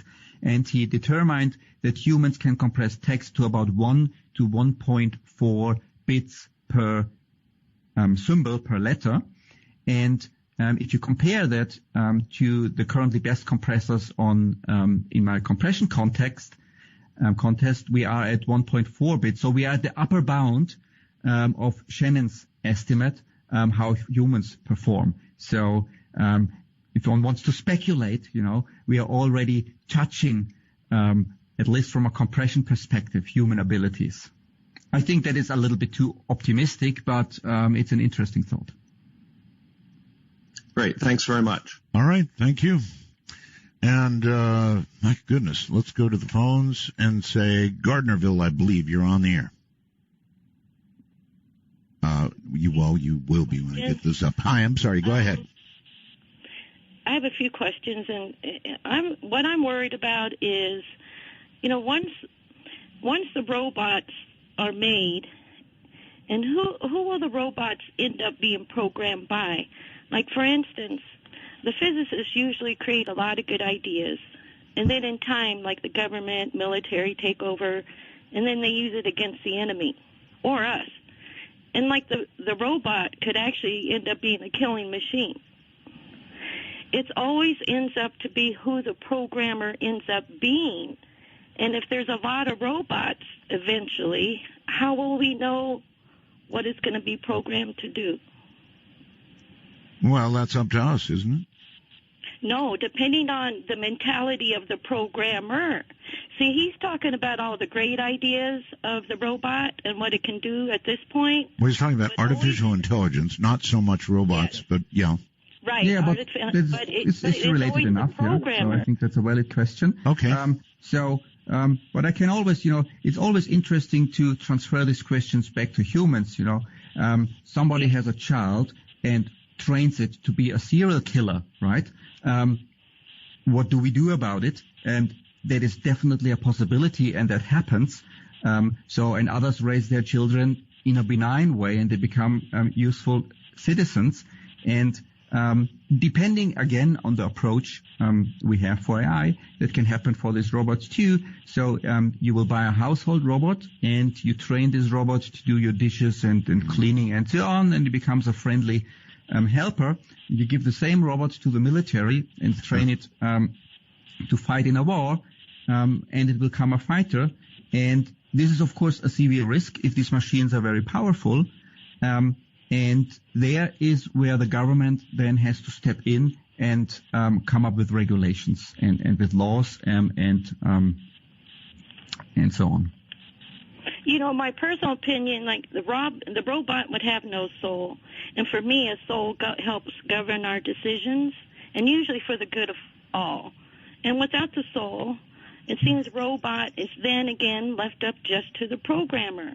Well, again, young lady, you're speaking to a man who believes the soul is not a thing as we understand it. I know, I understand that, okay. But this is just my point of view. Yeah. No, even if the soul doesn't exist, I think, I forgot your name, you have a point, yeah. And it is most likely not that, it is a little bit too naive to think that the programmer, yeah, does the final touch in sort of whether the system becomes benign or malicious. It's like sort of we build a knife, right, and the knife can be used for something good or bad. And the factory, there are many scenarios, but one scenario is that the factory produces a rather neutral robot, and then it can be used for good or used for bad by the customer. It's less so, it's less likely that the company will design bad robots or good robots. That's sort of the good old-fashioned AI approach, which probably will not succeed. The more modern machine learning approach will be that you create a blank baby, and then you raise this robot baby to become what you want to be. And then, of course, you have to be careful that we raise it in an appropriate way. Okay. All right, ma'am, I've got to leave you. I'm sorry. Thank you for the questions, though. It's good. Professor, you know what a torrent is, right, in the world of downloading? Yeah. A torrent is made up of many, perhaps hundreds, thousands of little parts of a movie or music or some digital something or another that is contributed by many people to, we'll think of it as a single source, little bits coming from everybody. So what would stop in some new world that we've been imagining this morning, somebody from torrenting a human mind? This is an odd question. So, first we would need to sort of digitize the human mind. Yes. Well, and what's the point of then torrenting it? Well, I suppose it would be, we always worry about privacy, right? If it were stored in a million different places, well, I guess that wouldn't really contribute to privacy, although it could be configured to be so. So maybe a more interesting related question is, what if you scan a human brain, yes, and then rather than sort of the traditional view, you have a single machine and you run this brain and you have this virtual individual, you distribute this on in the whole internet and run little bits and pieces of the brain Thank you. In the internet, and what would happen, what would be the the consciousness, where would the individual be located, or maybe that's the question. That was the spirit of my question. Yes, I didn't have it right, but that's it. Okay. I haven't thought about this. I would need to think a little bit longer, but my spontaneous answer would be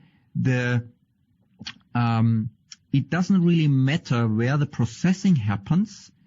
It matters where you interact with either the real world or the virtual world. So let's assume I upload my brain in the internet. It's completely distributed, the computation, but my observations still, just to give an example, still come from a physical robot, and my decisions relate to the physical robot, and then this physical robot moves. Then there are good arguments that you would believe you are still in the robot, that the actual calculations happen in the internet, you wouldn't feel. Okay. The other question was the privacy question, which I could also maybe answer somewhat if you want to. Sure. Okay. So, well, with the privacy question, I think privacy goes down the drain in any case, whatever we do. So we will have more and more surveillance in any case, and in the virtual world is even easier. I mean, in principle, you can set up the society, also a virtual society, to have pockets of privacy. But I have the strong feeling that there is no will to do that. There's always the safety and security aspect, which in the foreground, look, we need another camera here, another access to files. And even in the United States, you're not allowed to use super secure encryption, right, so that the agencies can decrypt the message. I think this is lost hope. So eventually, Professor, the United States might as well amend the Constitution and remove the Fourth Amendment, because it simply could not be enforced any longer at a point soon to come. There's no will to enforce it. So people are happy with the surveillance, and they buy the security argument. And, they do. Let's stay in the real world. At some point you will have everywhere surveillance cameras, except maybe in the toilet, in the bedroom, but ultimately all crime will be performed there, and then we will have it there too. And similar argument then holds for the virtual society. Maybe I may be wrong. Maybe there's a rethinking at some point, and there's mass outcry that we need more privacy, and we will return to it. And technologically, it would be possible. Haven't seen any signs of that outcry yet. Sorry? Haven't seen many signs of that outcry yet. No, me neither. Yeah, there's always, some information leaks. People complain a little bit. It goes to the newspaper, and then it's forgotten the next day. Mm-hmm. All right. Let's go back to Skype and say, Billy, hello. Hello, Art Bell. Yes, sir. Your inquiry and questions could carry our collective consciousness to the next exponential plateau of human evolution. For the guest, I propose and suggest that we are looking in the wrong place. And I have an energy language Google site demonstrating the reasons for my proposition. We're looking in the wrong place for what? For where the organizing force of artificial intelligence is at all. Modern information theory and computer languaging has boxed itself in with an assumption about the fundamentals of binary. Unix, Linux, C++, all language their instruction based on a coerced serial regard for hexadecimal octogrammic binary.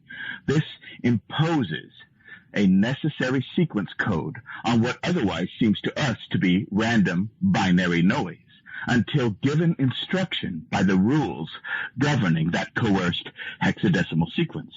I didn't mention it in your Dean Radin interview about consciousness, but I challenge our very concept of randomness and consciousness. Intelligence is simply organizational intelligence. Organizational potential and apparent randomness would therefore simply be orders at a scale we are not broad enough in scope to make sense of. Ellie Arroway listened to random noise in the movie Contact in order to seek a message. Guess what? I found a message. I have an inherent fractal cyclic message embedded in bifurcative and therefore decision-making binary sequence.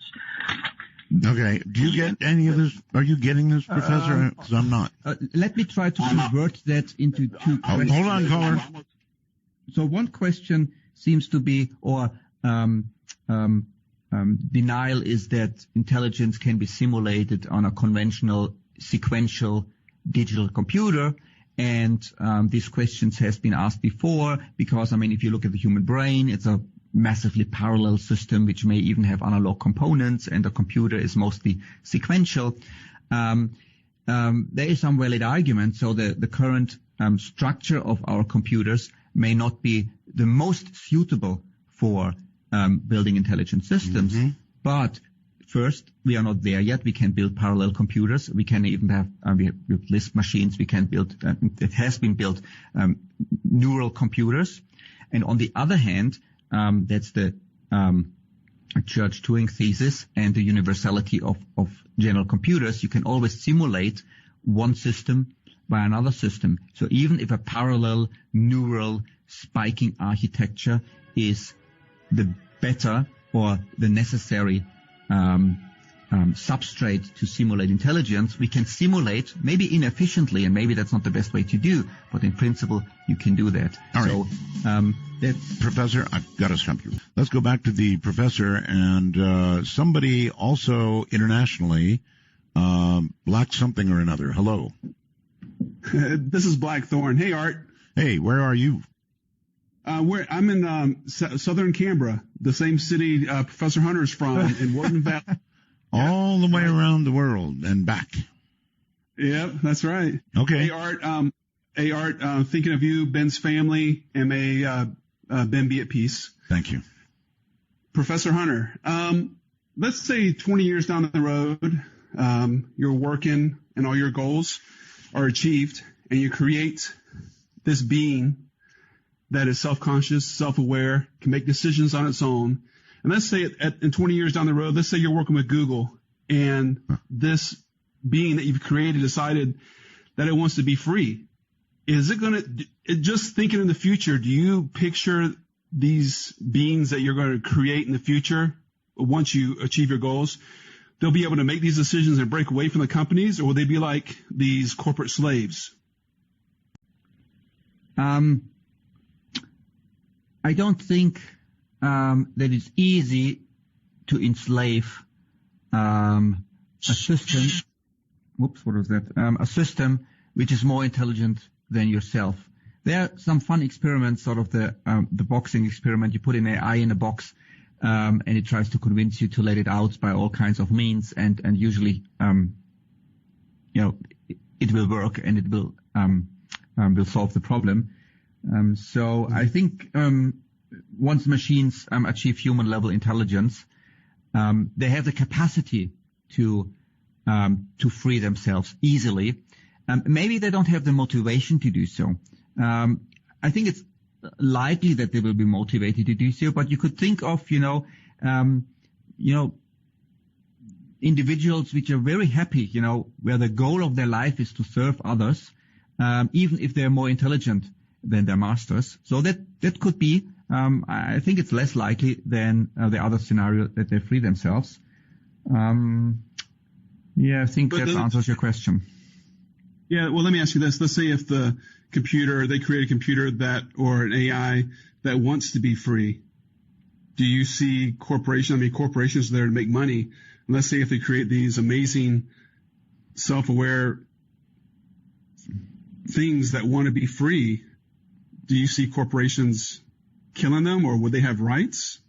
That's a really good question. Will intelligent machines have rights? Yeah, that's a very good question. And it's an ethical or moral question.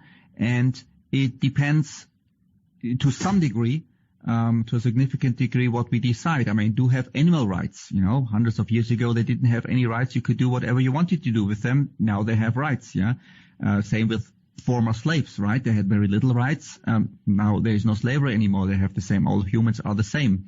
And I strongly believe once these intelligence machines are out there and they interact with us, and let's assume they interact in a benign way, so let's consider this scenario, that the majority of people want to assign them rights. You don't want to see a robot to be mistreated, if it behaves like a living or sentient organism. So that is the degree to which we have a choice, yeah.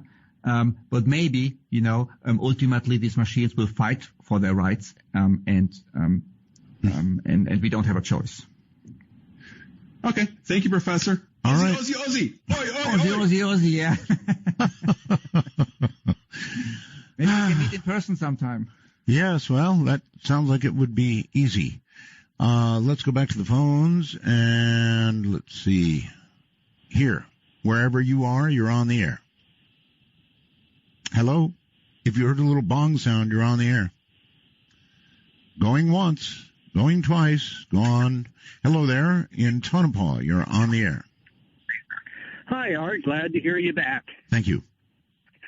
The problem that Marcus has got is in the computer power that we have now. We're digital on two frequencies, on and off. If we go with a third, reverse polarity, we quadruple our ability to compress the information that he's trying to compress. I think we had the digital question before, and now going to 3 states instead of 2. I think I give a somewhat impolite answer, which means that it doesn't help us at all, because you can always convert a 3-state into 2 bits, and you gain nothing with it. So maybe we go on to the next question. Okay, we can do that. Here's the point. A long time ago, they created a code, and that code was used by the ancient Hebrews, and it was able to go out with 3 digits, 1, 5, and 10. They were able to create a language that was able to be self-correcting, which is the problem that you're looking at. What they did is each individual letter had a number and a value and a symbol. At the end of each line of text, something similar to what we do now, they put a line cipher, which gave the grand total of the line of code that was written. If there was an error in the code or a missing digit or whatever, they would look at the end of the line cipher and to be able to reconstruct that line of code. Does this make any sense, Professor? I think that is very interesting from a historical perspective. I didn't know that, but it is well known and actually used everywhere on hard disks, on every hard disk in a modern computer. So you can have error correcting codes, right, also with just a binary alphabet. And then if you think about you want to go beyond binary, think about our genetic code. Our genetic code is based on 4 bases, A, C, G, and T. Right. So you have a quadruple alphabet. You can choose any you want. It doesn't make any difference. All right. It's always converted. Okay, Dale on Skype. You're on the air with the professor. Hi. Hello, Dale. Hey, Art Bell. How are you doing? Just fine. Great. So back to the data compression thing. Okay. I'm a little confused because right now I've been associated with data centers in the last few years, and right now we can have almost limitless storage capacity, and we can move data thousands of times faster than we could 3 to 5 years ago. Mm-hmm. So when you compress data, you make it unusable, right? Because it's compressed. It's not in the right format. And then to use it, you have to decompress it. So I'm trying to understand how that creates a limit to developing artificial intelligence. Thanks. I'll take my question off the air. Okay. Okay, that's a good question. So in theory, if you're just concerned with the limits of artificial intelligence and what can the most intelligent system achieve, and you ignore these computational issues, then this compression approach is completely fine, and you just ignore this aspect. If you go to practical systems which you really want to implement, then of course computation time is always limited, even with Moore's law. I mean, even if it's a million billion-fold more, it is always limited. So we need to take that into account. And there's a trade-off between compressing better and better and being able to use this compressed information. And yes, indeed, we have to get this trade-off right. The better we compress, the better will be decisions of this agent, but the slower it will run. And depending on the systems we have to find the right compromise. Mm-hmm. Do you consider yourself more of a physicist, mathematician, computer scientist, or philosopher, or all of the above? Or nothing of the above. Or nothing of the above, yes. So, that's a good question. So my heart is in physics for whatever reason, but I'm sitting in a computer science department and proving mathematical theorems about philosophical questions all day. So I'm a bit of everything. But I mean, AI is traditionally within computer science, so most of my work would be regarded within computer science, a little bit in philosophy, a little bit in statistics and mathematics, and not so much physics anymore. Just my heart is still in physics. If you I assume have students, and many of them probably want to follow in your shoes or try to, what advice do you give them? So I would say if you want to do a PhD, only do it if you're very eager to do that. I mean, it's a life decision, right? I mean, sure. It's not a job, right? Like any other job. You really have to put everything into it. Otherwise, I wouldn't even start with it. And then if you decide to do a PhD, and I would say that you're just smart, but not ultra smart, then take some problem.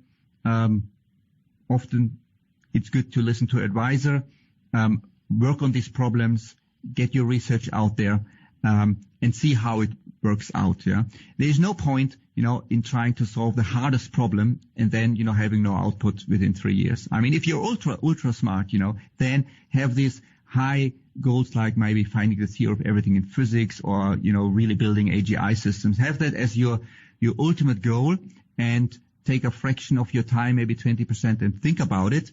But then on a day-to-day basis, break it up into smaller problems, work on these small problems, and make tiny progress. And that's the same with me. I mean, my goals are very high, but my daily work is I look at a tiny sub-problem in this big problem, and I make tiny progress every day or maybe every month towards this goal. So my daily life is much less exciting than sort of the ultimate goal. And if you start with research, you think about you want to solve these big problems, and don't waste time with solving these smallish problems that's under your dignity. That usually doesn't work. Yeah? So be modest in your daily work, but have your long-term dreams.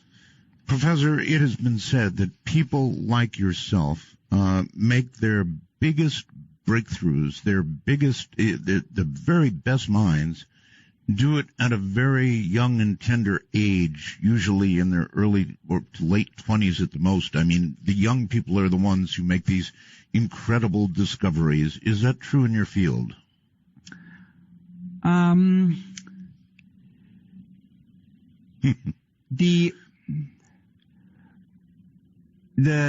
The really brightest researchers often have their great breakthroughs early on in many disciplines, also in my field, especially if it's a little bit more applied. It seems the more theoretical the research, you need in all kinds of fields, you need a lot of knowledge, but then look at mathematics. Often, the Fields Medal winners, are close to 40. Sure. So you can push it, but it is true, the intellectual capacity seems to drop down quickly. So in a sense, I was 29 when I had my great breakthrough, and since then it's going down, if you want to. Okay. I was wondering how you would answer that. On the phone in Winter Haven, wherever that is, you're on the air. Hi. Hey, Art, this is Tom from Florida, Winter Haven, Florida. Welcome. Thank you. I have a question about when, I may have missed this earlier, but when does he project, what year does he project AI to become self-aware? 27 years. And about 27 years. Kidding. And my other comment is, do we really want to go through with this? Because it brings up all the political questions, and plus with the, the world is almost overpopulated already. And if you create these artificial beings, it will just add to that overpopulation. Or figure out a way to whinny it down some.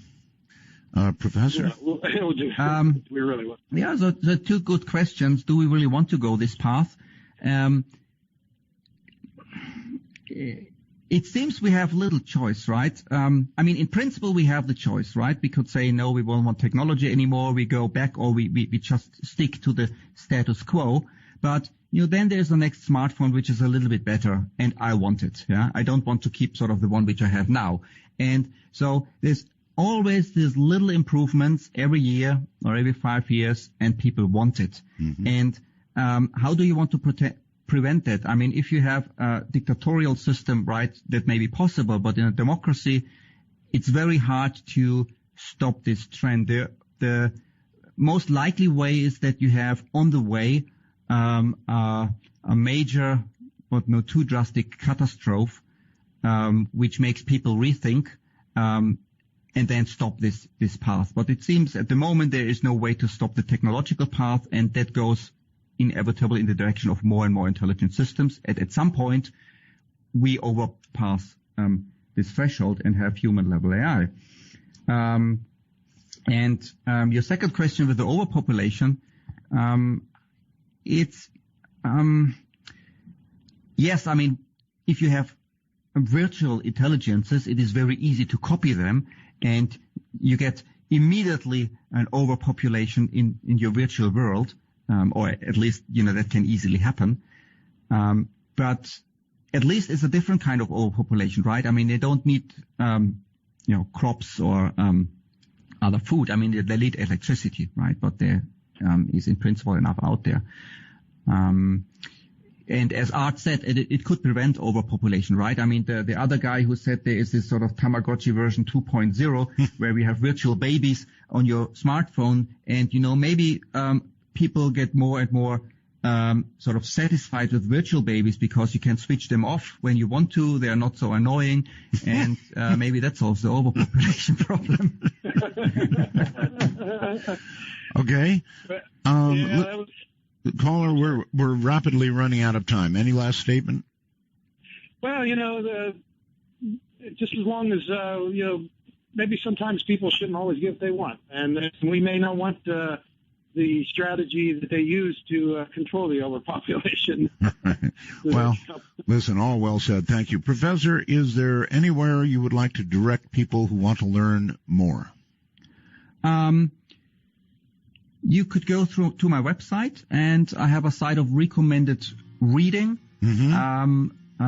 where I lay out for all kinds of levels, high school students, undergraduate students, recommended books, and online material to get started. Okay, which one is that? Is it www.hutter1.net? Yes, exactly. And then you just follow the link about artificial intelligence and then introductory references. And there's a whole list of literature from, easy literature which everyone can read on the bedside to the most sophisticated mathematical stuff sorted. Professor, it has been a pleasure, an absolute pleasure to have you on. You're a brilliant mind. Thank you for spending 3 hours with us. Thanks. It has all been a great pleasure for me, meeting you virtually, finally. I enjoyed the show. Thank you very much. Good night, sir. There you have it.